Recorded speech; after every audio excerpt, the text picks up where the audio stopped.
Os destaques desta edição.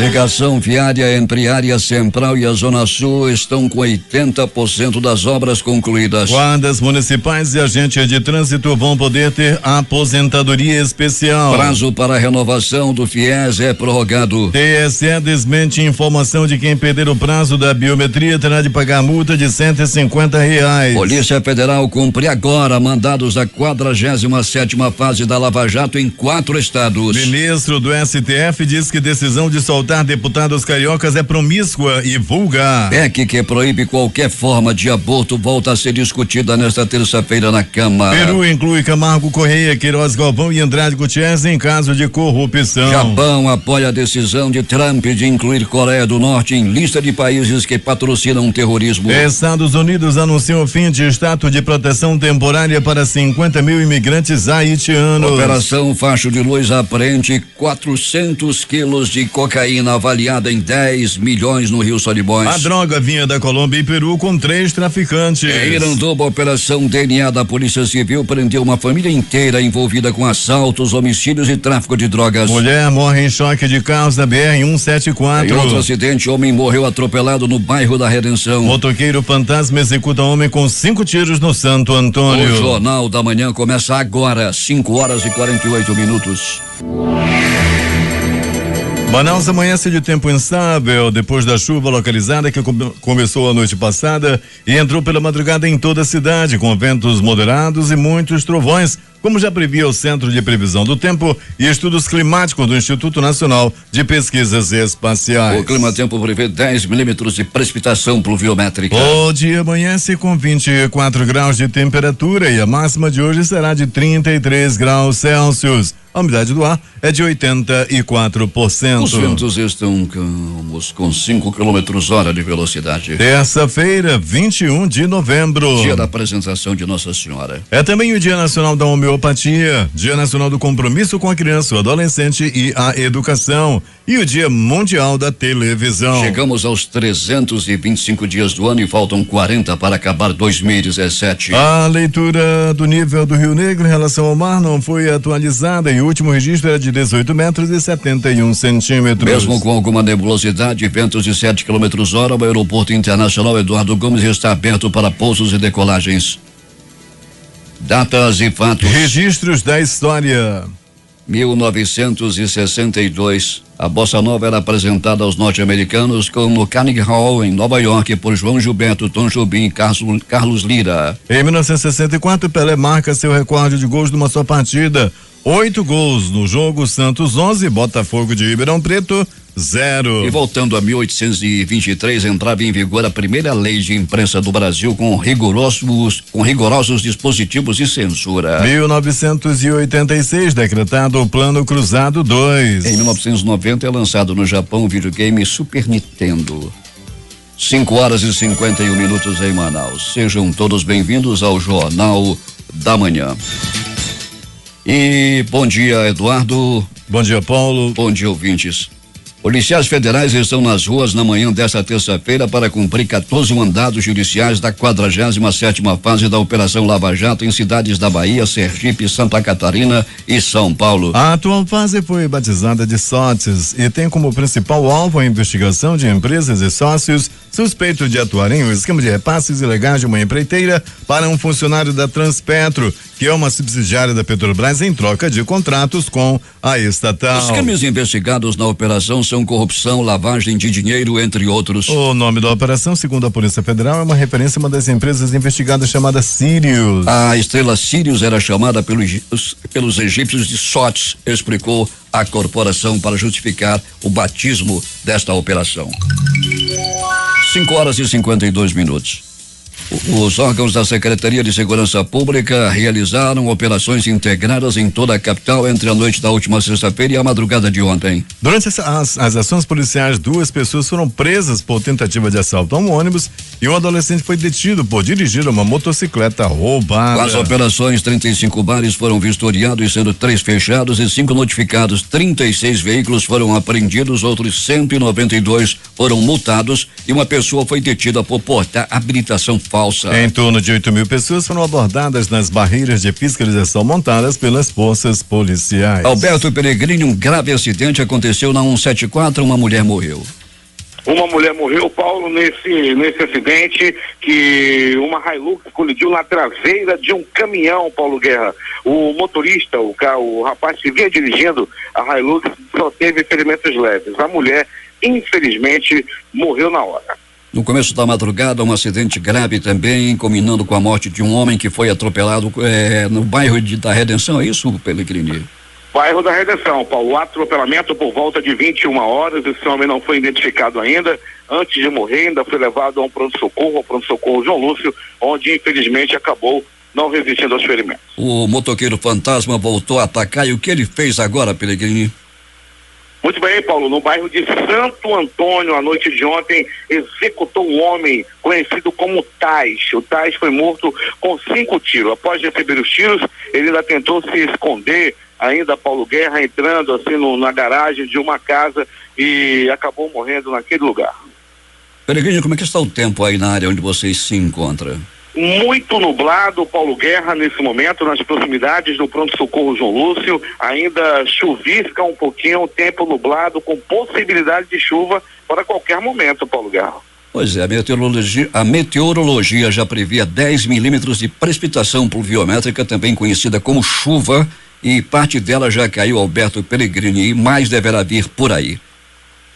Até daqui a pouco. É verdade, Paulo. Nesse momento a gente até orienta, como você sempre o faz, cuidado com a aquaplanagem, cuidado com a pista molhada. Paulo, ainda temos aí poças d'água nas principais vias da cidade por onde passamos, como o caso da Avenida Grande Circular, Avenida Camapuã e Alameda Costa e Ferreira, onde estamos nesse momento. Até daqui a pouco, Pelegrini. Muito bem, Paulo Guerra, vamos falar também, Paulo, de uma morte ocorrida na madrugada. Não te passei ainda, porque a informação nos chega nesse momento, Paulo. O motorista, identificado como Everaldo Val de Almeida, 54 anos, foi morto nessa madrugada, Paulo Guerra, durante um assalto na Avenida Rio Negro, no bairro de Santo Agostinho. O crime ocorreu aí, Paulo Guerra, nessa madrugada. Uma outra pessoa, que seria um funcionário aí que estava junto com esse motorista, teve um celular roubado e levou um tiro na perna, Paulo Guerra. Para você ter uma ideia, o carro ainda bateu num poste, a área lá do bairro da Redenção, da Avenida Rio do bairro Santo Agostinho, está sem energia elétrica nesse momento.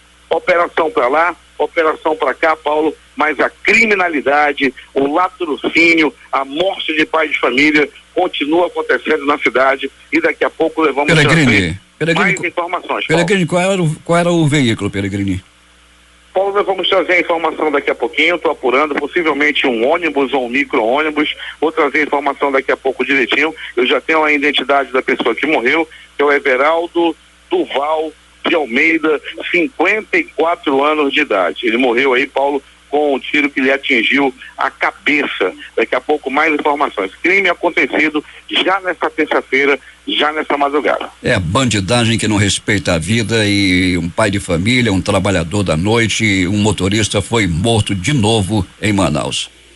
Uma fiscalização surpresa comandada pelo secretário de Estado de Infraestrutura e da região metropolitana de Manaus, Oswaldo Said Júnior, constatou que as obras da ligação viária Luiz Antoni segue em ritmo avançado de execução mesmo nos finais de semana e feriados, como o dessa segunda-feira, que era dia da consciência negra. A ligação viária da Luiz Antoni é a mais importante obra viária em execução na capital no momento. Quando ficar totalmente pronta em maio do ano que vem, irá ligar bairros como São Raimundo, Glória, Compensa, São Jorge e Santo Antônio até a área central e zona sul de Manaus. Ao todo possui 1,1 quilômetro de extensão com ciclovia, calçamento, orla, parques, academia ao ar livre e iluminação a LED.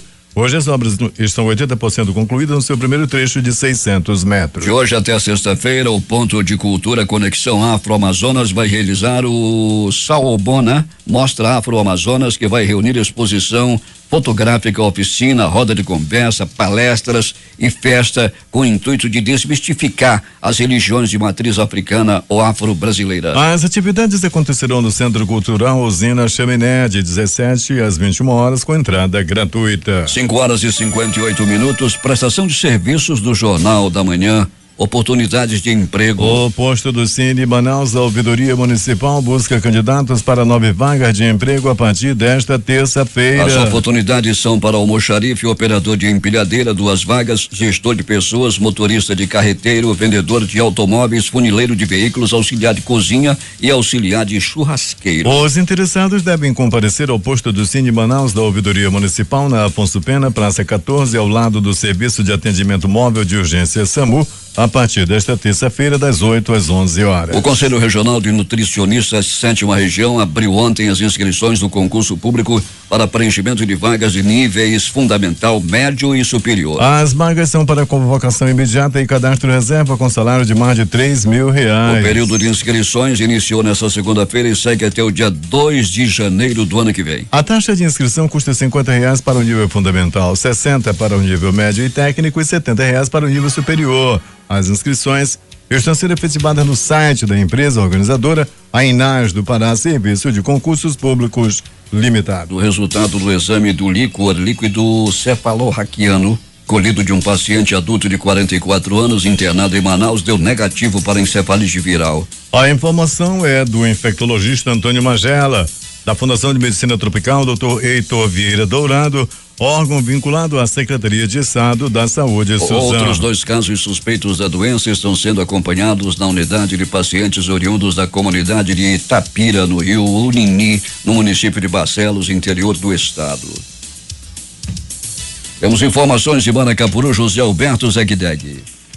Muito bem, Paulo Guerra. O grande número de crianças que nascem fora do planejamento familiar é preocupante, o que leva a entidades como a Pastoral da Criança a um estudo que analisa a construção das relações familiares e o cuidado com gestantes e crianças até os 6 anos de idade, independente de cor, raça ou religião. O trabalho de campo para o desenvolvimento desse método é realizado em diversos países de língua portuguesa. Foram levados em conta os aspectos históricos da atuação da Igreja Católica e dos agentes da Pastoral da Criança nos diversos países. O trabalho dos agentes da Pastoral fundamenta-se metodologicamente em observar as relações do participante, entrevistas semi-estruturadas, análise de convivência, do discurso dos diferentes grupos formados nas comunidades que acompanham e ensinam os cuidados com a vida de gestantes e crianças que estão fora desse plano de família. Para isso, teve início na noite de ontem o primeiro encontro de capacitadores para novos líderes da Pastoral da Criança em Manacapuru. Durante o encontro foram abordados temas como a missão da Pastoral da Criança e o cuidado com as gestantes desde o primeiro momento da gravidez. O imenso campo a ser trabalhado pelos agentes da Pastoral no município de Manacapuru faz com que haja um desdobro no pequeno número de voluntários que se doam para assumir o papel de acompanhar gestantes e crianças até o 6º ano de idade. Por isso, a Pastoral da Criança lança o desafio para novos líderes assumirem essa missão ecumênica de cuidar de quem precisa. Os interessados procuraram a sala da Pastoral da Criança no antigo MEB, atrás da Igreja Matriz Nossa Senhora de Nazaré. A capacitação será em 8 etapas e a próxima já está marcada para segunda-feira, dia 27, a partir das 17h30. Para o Jornal da Manhã, Rede Difusora de Rádio, Zegdeg. 6h06 em Manaus. A Secretaria de Estado de Saúde e a Fundação Hemoan realizam a 3ª oficina de qualificação de hemorrede Amazonas. O evento, que terá a participação de técnico de 14 municípios do estado, acontecerá de hoje até o dia 7 de dezembro no Bloco A da Fundação. A abertura do evento às 8 horas com a presença da secretária executiva de saúde da capital, Denise Machado, e o do diretor-presidente da Fundação Hemoan, Nelson Frage. A Secretaria de Estado do Meio Ambiente, SEMA, recebe nesta terça-feira representante da campanha Salve o Sauim para discutir a criação de uma unidade de conservação para proteger o sauim de coleira, primata ameaçado de extinção. Eles entregarão ao secretário de Estado do Meio Ambiente e diretor-presidente do Instituto de Proteção Ambiental do Amazonas, Marcelo Dutra, um ofício acompanhado de um abaixo-assinados e moções de apoio de instituições de ensino e pesquisa que reiteram a necessidade da unidade de conservação para proteger a espécie. No encontro da União dos Vereadores do Estado do Amazonas, o polo formado pelos municípios de Altazes, Manaquiri, Careiro Castanho, Nova Olinda do Norte e Careiro da Várzea, na Câmara de Vereadores do Careiro Castanho, O presidente da entidade, vereador de Manaus, Álvaro Campelo, confirmou o nome de palestrante no Congresso Estadual de Vereadores nos dias 6 e 7 de dezembro, no Tribunal de Contas do Estado. O Congresso nos dias 6 e 7, no auditório do TCE em Manaus, vai reunir vereadores de todos os 62 municípios amazonenses que participarão de palestras já confirmadas do presidente do Tribunal de Contas do Estado, Ari Moutinho, do presidente da Ordem dos Advogados do Brasil, AB Seccional Amazonas, Marco Aurélio Choi, do procurador-chefe do Ministério Público de Contas, Carlos Alberto Almeida, e do professor Elias Cruz, da Escola de Contas do TCE. 6:08. Guardas municipais e de trânsito vão poder ter aposentadoria especial. Cíntia Moreira tem os detalhes. Os guardas municipais e agentes de trânsito podem ganhar direito à aposentadoria especial. Por enquanto, a proposta está aguardando a votação na Comissão de Assuntos Sociais no Senado Federal. O benefício poderá ser concedido aos 30 anos de contribuição se for homem, com pelo menos 20 anos na atividade, e aos 25 anos se for mulher, desde que tenha o mínimo de 15 anos na atividade. De acordo com o autor do projeto, Paulo Paim, do PT do Rio Grande do Sul, os guardas municipais e agentes de fiscalização de trânsito são profissionais que atuam em condições de alto risco e, por isto, merecem a aposentadoria especial. Outras categorias que também colocam em risco a saúde do trabalhador já têm direito a aposentadorias especiais, como, por exemplo, os policiais, eletricistas, médicos, enfermeiros, pedreiros de grandes obras e outros. Reportagem Cíntia Moreira. Quem perder o prazo para cadastramento da biometria vai ter de pagar multa de R$150 e pode ter documentos como RG, CPF e habilitação suspensos? Isso não é verdade. A informação em tom alarmista circula pelo WhatsApp e pelo Facebook com dezenas de posts e centenas de compartilhamentos. O Tribunal Superior Eleitoral, TSE, diz que a mensagem é falsa. Segundo o TSE, o cadastramento biométrico ocorre em todo o país desde 2008, mas os prazos são estabelecidos em cada estado pelo Tribunal Regional Eleitoral. O eleitor que for convocado e não cumprir dentro do prazo o cadastramento da biometria pode ter o título cancelado, mas isso só ocorrerá em último caso, se ele deixar de atender aos chamados da Justiça Eleitoral. Se não atender a nenhuma das convocações da Justiça Eleitoral e tiver o título cancelado, o eleitor pode ficar sujeito a algumas penalidades já conhecidas da maioria da população, como não poder participar de concursos ou cargos públicos, tirar documentos e certidões, obter empréstimos públicos ou participar de licitações. Portanto, não é verdade que o eleitor tem que pagar uma multa de R$150. Mais um boato espalhado aí pelas redes sociais em todo o país.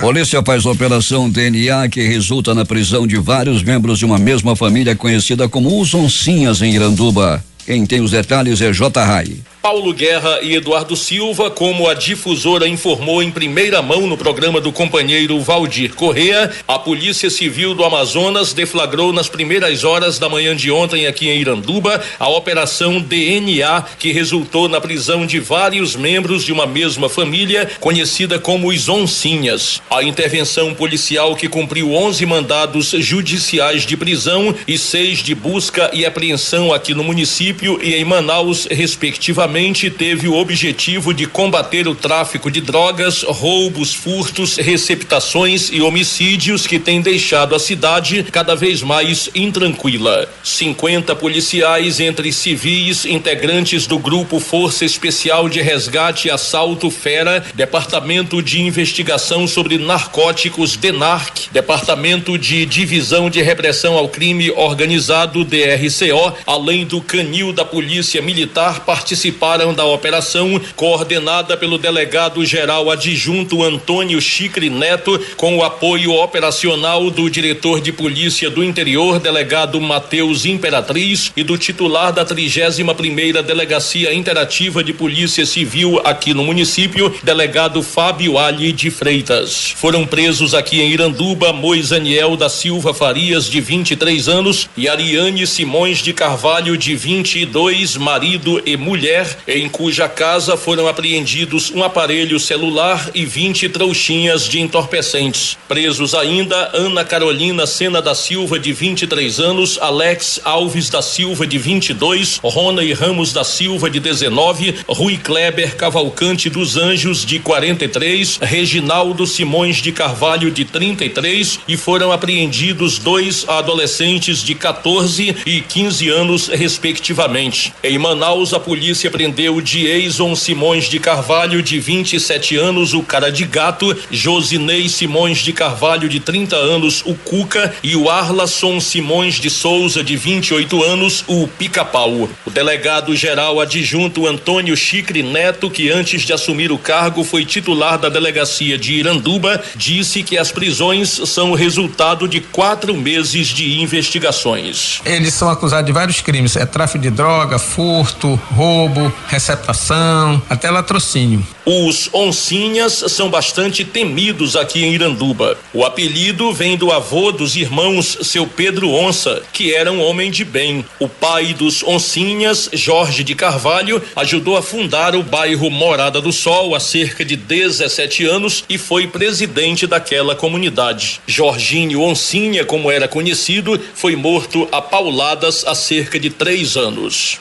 Com a colaboração de Heriberto Quirino, para o Jornal da Manhã, Rede Difusora de Rádio, J-Rai. 6h18 em Manaus. A Secretaria de Segurança Pública, através da Secretaria Executiva Adjunta de Inteligência, com apoio da Polícia Civil, deflagrou na manhã de ontem a Operação Facho de Luz, que resultou nas prisões de Jonathan Amia Lopes, de 29 anos, e Marcos Júnior do Nascimento Dávila, com cerca de 400 quilos de cocaína pura, avaliados em 10 milhões, em uma embarcação que vinha do município de São Paulo de Olivença. Durante a abordagem policial, Nayandra Figueira dos Remédios, de 25 anos, também foi presa no barco com 4 quilos de maconha do tipo skunk. A embarcação foi interceptada pelas equipes por volta das 11 horas da manhã no Rio Solimões, nas proximidades do município de Manacapuru. Durante a revista foram encontrados no porão do barco 12 malas contendo os 400 quilos de cocaína pura. Em continuidade à revista, na embarcação, os policiais encontraram com Nayandra uma sacola com skunk. O balanço da operação e os presos foram apresentados durante o coletivo de imprensa realizado na tarde desta segunda-feira na Delegacia Geral. Durante a coletiva, o vice-governador e secretário da Secretaria de Segurança Pública do Estado, Bosco Saraiva, falou sobre o êxito da Operação Facho de Luz. A operação de hoje teve muito sucesso. É um sentimento de cooperação muito grande entre os vários organismos da Secretaria de Segurança e Inteligência que resultaram na apreensão dessa cocaína que tinha origem na Tríplice Fronteira. Droga com origem no Peru e Colômbia interceptada entre os municípios de Anamã e Manacapuru, disse Saraiva. Agora 6h20. O que mais aconteceu durante a noite, madrugada em Manaus, Alberto Pellegrini? Muito bem, Paulo Guerra e ouvintes do Jornal da Manhã. No pronto-socorro 28 de agosto, uma pessoa deu entrada vítima de agressão física, uma outra pessoa deu entrada vítima de acidente de trânsito. No pronto-socorro João Lúcio, um homem deu entrada também vítima de agressão física. Ele acabou se envolvendo em uma briga de bar no bairro Zumbi dos Palmares. Um homem também deu entrada vítima de acidente de trânsito. Ele caiu de sua motocicleta no bairro Armando Mendes, proximidade da rotatória, por volta de 19h30, era a noite de ontem. No pronto-socorro Platão Araújo, uma movimentação muito tranquila na noite e madrugada. Apenas uma pessoa deu entrada, ainda assim vítima de atropelamento, um atropelamento com ferimentos leves. Essa pessoa deu entrada e ontem mesmo à noite, após os primeiros procedimentos, onde foi muito bem atendido no Platão Araújo, logo depois dos procedimentos e curativos, foi liberado. Paulo Guerra e ouvintes do Jornal da Manhã agora. As notícias do IML e as notícias do Instituto Médico Legal. E atenção, BR-174, quilômetro 75. Um acidente aconteceu à noite de ontem. Uma picape Hilux colidiu na traseira de um caminhão. Na estrada, tudo aconteceu ontem por volta de 21 horas. O motorista da picape ficou com ferimentos leves. Já a mulher, infelizmente, acabou morrendo na hora. O caminhão estava parado, representava perigo e aconteceu isso aí. Aconteceu esse acidente com a morte dessa mulher. O motorista do caminhão fugiu do local e até o presente momento não foi encontrado. Outra vítima de acidente de trânsito, um atropelamento. Aconteceu a noite de ontem no bairro da Redenção. Um homem até o momento não identificado foi brutalmente atropelado por um carro de placa ainda desconhecida. O atropelamento aconteceu por de 22 horas. O homem ainda foi levado ao pronto-socorro João Lúcio, mas infelizmente não resistiu aos ferimentos. Repito, esse acidente aconteceu no bairro da Redenção. Paulo Guerra e ouvintes do Jornal da Manhã, mais uma morte, mais uma execução, mais sangue na cidade de Manaus. Um homem de 30 anos foi assassinado por volta de 20 horas da noite de ontem. 2 homens que estavam em uma moto chegaram perto da vítima, ainda se certificaram que se tratava mesmo do homem que eles procuravam. Era ele, era o homem que eles estavam procurando. Ao chegarem perto da vítima, atiraram 1, 2, 3, 4, 5 tiros no corpo da vítima, que não resistiu aos ferimentos e morreu. O crime aconteceu, Paulo Guerra e ouvintes do Jornal da Manhã, no bairro de Santo Antônio. Era a noite de ontem, quando o homem foi assassinado. E atenção, mais um pai de família morre na mão de bandido, sangue de pai de família, na violência urbana incontrolável na cidade.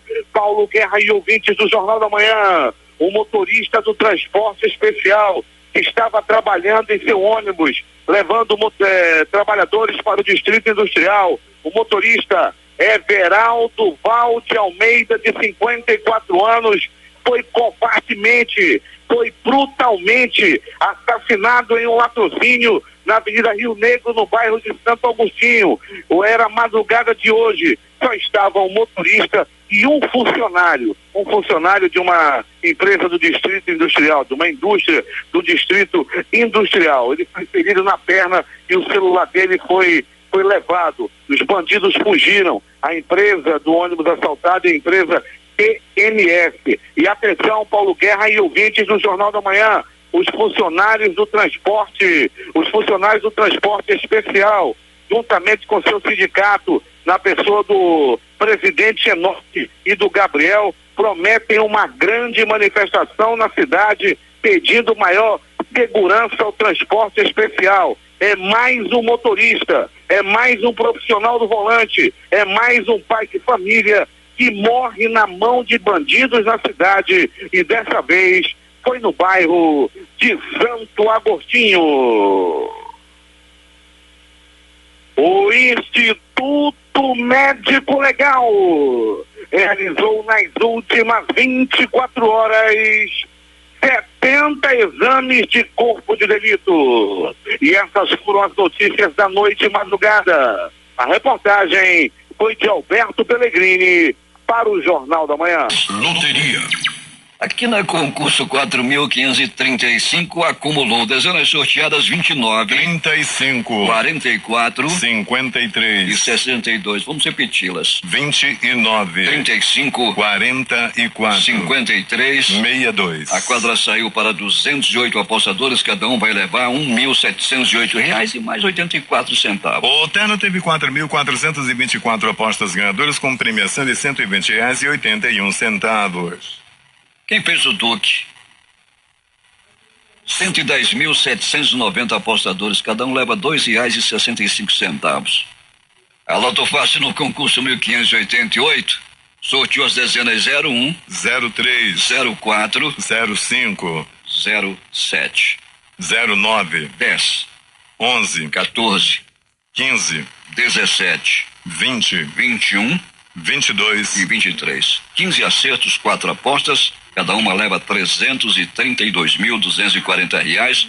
Os apostadores são de Água Fria, na Bahia, Brasília e Paulínia, em São Paulo. Com 14 acertos, foram 446 apostas e a premiação R$ 1.309,70. 6h30. Esportes. O Palmeiras perdeu a oportunidade de alcançar a vice-liderança do Campeonato Brasileiro na noite de ontem, no fechamento da 36ª rodada do campeonato.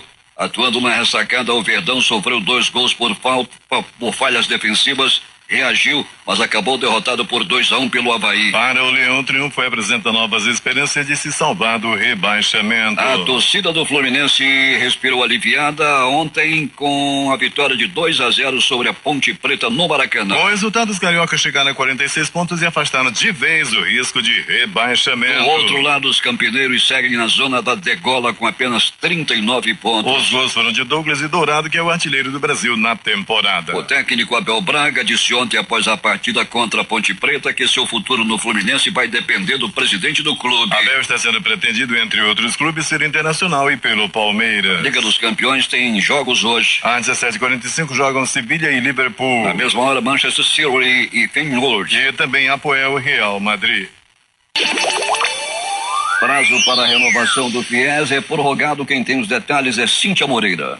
O estudante que desejar renovar o contrato do Fundo de Financiamento Estudantil FIES vai ter até o dia 30 de novembro para fazer o aditamento. Esta vai ser a última chance para os interessados em garantir a continuidade do financiamento. A data da prorrogação também vai servir para a realização de transferência integral de curso ou de instituição de ensino e de solicitação de extensão do prazo de utilização do financiamento. Adotada pelo Fundo Nacional de Desenvolvimento da Educação, FNDE, órgão vinculado ao Ministério da Educação, a medida tem como finalidade permitir que todos os alunos beneficiados pelo FIES possam fazer o aditamento. O FIES é o programa do Ministério da Educação que financia cursos superiores não gratuitos e com avaliação positiva no Sistema Nacional de Avaliação da Educação Superior. É válido ressaltar que a cada semestre os contratos do financiamento devem ser renovados. Inicialmente, o pedido de aditamento é feito pelas faculdades e os alunos precisam validar as informações inseridas pelas instituições no sistema informatizado do FIES, o SIS-FIES. Do total de 1.280.000 contratos previstos para este semestre, mais de 1.067.000 alunos já haviam feito aditamento até a última sexta-feira. Isso representa 83% do montante oferecido pelo FNDE. Reportagem, Cíntia Moreira. 6h38 em Manaus.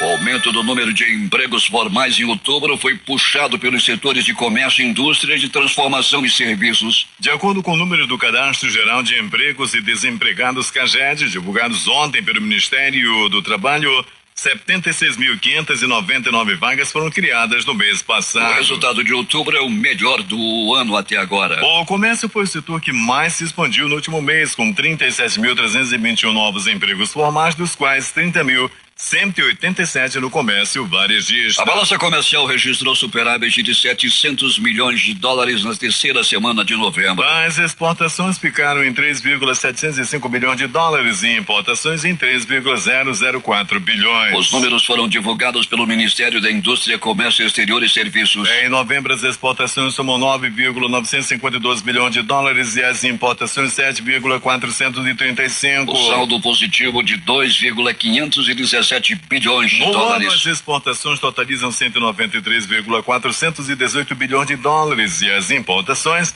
132,439 bilhões, com saldo positivo de 60,98 bilhões.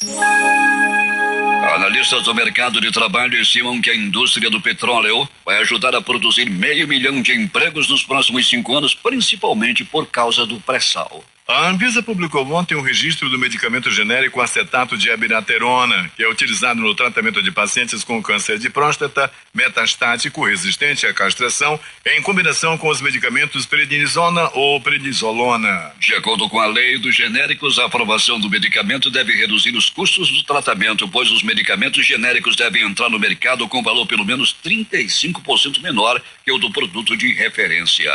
A medida provisória, que elimina alguns dos requisitos feitos a estados e municípios interessados em renegociar ou refinanciar suas dívidas com a União, teve sua vigência prorrogada por 60 dias. A extensão do prazo de validade da medida provisória foi publicada ontem no Diário Oficial da União. O porta-voz da Marinha Argentina, Henrique Balbi, informou que pelo menos 2 navios que participam das operações de busca pelo submarino Ara San Juan identificaram um ruído permanente no fundo do mar, perto da península de Valdez, no sul da Argentina, região onde o submarino com 44 tripulantes a bordo está desaparecido desde a quarta-feira da semana passada. O ruído gravado passará por análise para verificar do que se trata. O porta-voz evitou afirmar que o ruído seja oriundo do submarino desaparecido. O governo dos Estados Unidos anunciou ontem o fim do status de proteção temporária para o Haiti, dando um período de 18 meses para que os 58.706 beneficiários da medida voltem ao seu país de origem ou busquem outra alternativa. A decisão ocorre 2 semanas depois de o presidente do país, Donald Trump, ter encerrado o TPS para a Nicarágua, afetando 5.349 imigrantes. Eles terão 12 meses para voltar às suas casas. O TPS é um programa migratório criado em 1990, com o qual os Estados Unidos concedem permissões de forma extraordinária aos cidadãos de países afetados por conflitos bélicos ou desastres naturais. 6h41 em Manaus. O presidente Donald Trump decidiu incluir a Coreia do Norte novamente na lista de países patrocinadores do terrorismo. O anúncio foi feito nesta segunda-feira durante um encontro com membros do seu gabinete na Casa Branca. Trump disse que a medida faz parte da campanha de pressão máxima dos Estados Unidos em relação à Coreia do Norte. O primeiro-ministro do Japão, Shinzo Abe, disse hoje que seu governo respalda a decisão dos Estados Unidos de devolver a Coreia do Norte para sua lista de países patrocinadores do terrorismo, algo que considera que acrescentará pressão sobre Pyongyang. O juiz federal Sérgio Moro negou a transferência definitiva do ex-deputado Eduardo Cunha, preso na Operação Lava Jato, para o sistema prisional de Brasília ou do Rio de Janeiro, cidade de origem do parlamentar. Cunha foi condenado a 15 anos de prisão por corrupção passiva e lavagem de dinheiro sem direito de recorrer em liberdade. Atualmente ele está preso no Complexo Médico Penal na região metropolitana de Curitiba. O Tribunal Regional Federal da 2ª Região, TRF2, volta a discutir hoje, em sessão extraordinária, o processo da Operação Cadeia Velha, que determinou a prisão dos deputados do PMDB, Jorge Pisciani, Paulo Melo e Edson Bertassi, já soltos por decisão da Assembleia Legislativa do Rio de Janeiro. De acordo com o TRF2, a sessão pública é para tratar da medida cautelar penal referente à ação, mas não deu mais detalhes. 6h42 em Manaus. Como o Jornal da Manhã informou no início desta edição, o ex-gerente da Transpetro, José Antônio de Jesus, foi preso na manhã de hoje, na 47ª fase da Operação Lava Jato. Ao todo foram expedidos 14 mandados judiciais em cidades da Bahia, Sergipe, Santa Catarina e São Paulo. Antônio de Jesus foi detido na casa dele em Camaçari, na Bahia. O mandato contra ele é temporário. O ex-gerente e seus familiares são suspeitos de negociar o recebimento de 7 milhões em propinas pagas por empresa de engenharia. 6h43 em Manaus. Lamentável, vulgar e promíscua. É assim que o ministro do Supremo Tribunal Federal, Luiz Fux, classifica a decisão da Assembleia Legislativa do Rio de Janeiro de soltar os deputados estaduais do PMDB, Jorge Pisciani, presidente da LERJ, Paulo Melo e Edson Albertassi. Ficou para amanhã a posse do novo ministro das cidades. O nome do deputado Alexandre Baldi foi confirmado ontem pelo Planalto. Ele, que atualmente está sem partido, substituirá Bruno Araújo do PSB, que pediu demissão na semana passada. O ex-procurador-geral da República, Rodrigo Janot, questionou ontem à noite as declarações do novo diretor-geral da Polícia Federal, Fernando Segovia, que criticou a denúncia por corrupção passiva contra o presidente Michel Temer. Ele se inteirou disso ou ele está falando por ordem de alguém? Ou seja, um pau mandado, questionou o ex-PGR. 6h44. O projeto que cria o voto distrital misto abre a pauta de votações da sessão de hoje do Senado.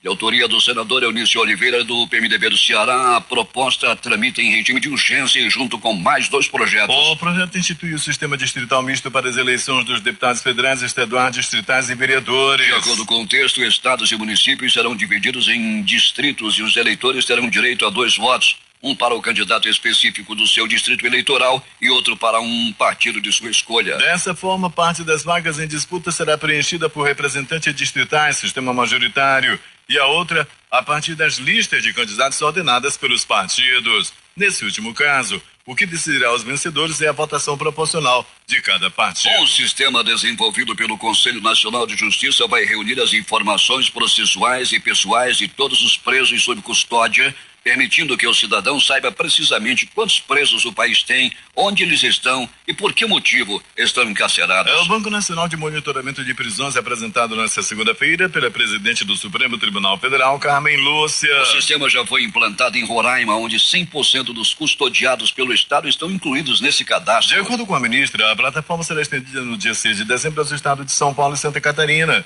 e até abril de 2018 às demais unidades federativas. Termina hoje no Tribunal Superior Eleitoral o 11º Encontro Nacional do Poder Judiciário, que tem como objetivo aprovar as metas estratégicas da Justiça para 2018. O encontro que começou ontem, o integrante da Rede de Governança Colaborativa do Poder Judiciário, dirigente de tribunais superiores, responsáveis pela área de gestão estratégica e servidores da área de estatística. O Banco Mundial vai lançar hoje em Brasília o relatório Ajuste Justo, análise de eficiência e equidade do gasto público no Brasil. Será das 9h30 às 12 horas no auditório do Ministério da Fazenda. Participam da apresentação do documento e dos debates que ocorrerão em seguida os ministros da Fazenda, Henrique Meirelles, e do Planejamento, Diogo Oliveira. O economista-chefe do Banco Mundial para o Brasil e autor do estudo, Antônio Nucifora, fará a apresentação do relatório. A sessão será seguida de entrevista coletiva. 6h46.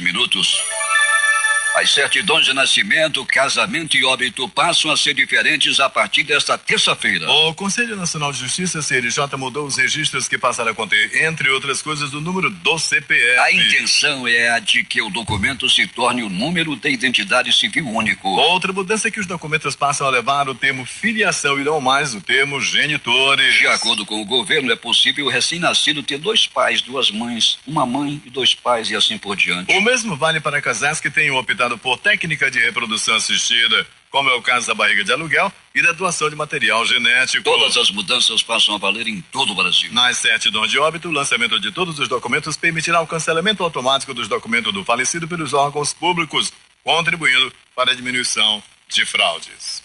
A PEC que proíbe qualquer forma de aborto volta a ser discutida na Comissão Especial da Câmara, que há 2 semanas já aprovou o texto base do projeto e vota hoje propostas que podem alterar o conteúdo original. Uma eventual aprovação dessa PEC, alvo de protestos pelo país no Congresso, pode levar o STF a rediscutir o assunto. Atualmente, a lei brasileira permite o aborto em 3 situações, como em caso de estupro. As filiais das empresas brasileiras Camargo Correia, Queiroz Galvão e Andrade Gutierrez foram incluídas em um processo judicial no Peru pelo suposto pagamento de subornos para obter o contrato de construção de uma rodovia, informou a Justiça ontem à noite. O Poder Judiciário informou no Twitter que o tribunal, liderado pelo juiz Richard Concepcion, incluiu como terceiro civil responsável as empresas Camargo Correia, Andrade Gutierrez e Queiroz Galvão, consorciadas no Intersul Concessiones, pela suposta obtenção ilícita da concessão do trecho 4 da estrada interoceânica que une o Brasil e o Peru. A Camargo Correia já é investigada no Peru por lavagem de dinheiro devido ao suposto pagamento de um suborno de $6 milhões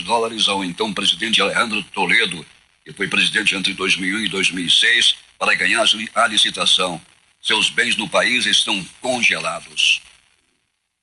Destaques de capa dos principais jornais do país nesta terça-feira. Vamos começar com o Globo do Rio de Janeiro. Janot reage à crítica do novo diretor-geral da Polícia Federal, Paulo Mandado, do governo. Folha de São Paulo. Mônica Mala não prova nada, diz o novo diretor da Polícia Federal, sobre Temer, que continuará sendo investigado. O Estado de São Paulo. Com expectativa de fim de ano melhor, a contratação surpreende em outubro. Planalto Central, capitão da República, Correio Brasiliense. Moro nega a transferência de Cunha para presídio no Rio ou Brasília. Valor econômico. Maia quer reforma da Previdência ainda este ano e critica a fala de Lula. Estado de Minas.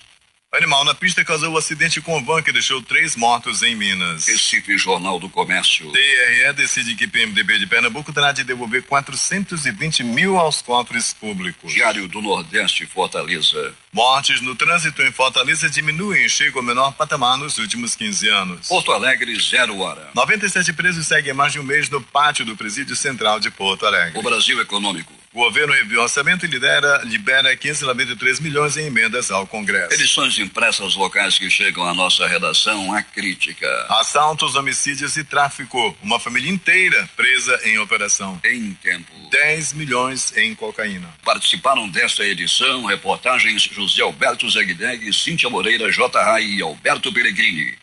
Operação de rádio Itamar Jardina e Hamilton Cabral. Apresentação Eduardo Silva e Paulo Guerra.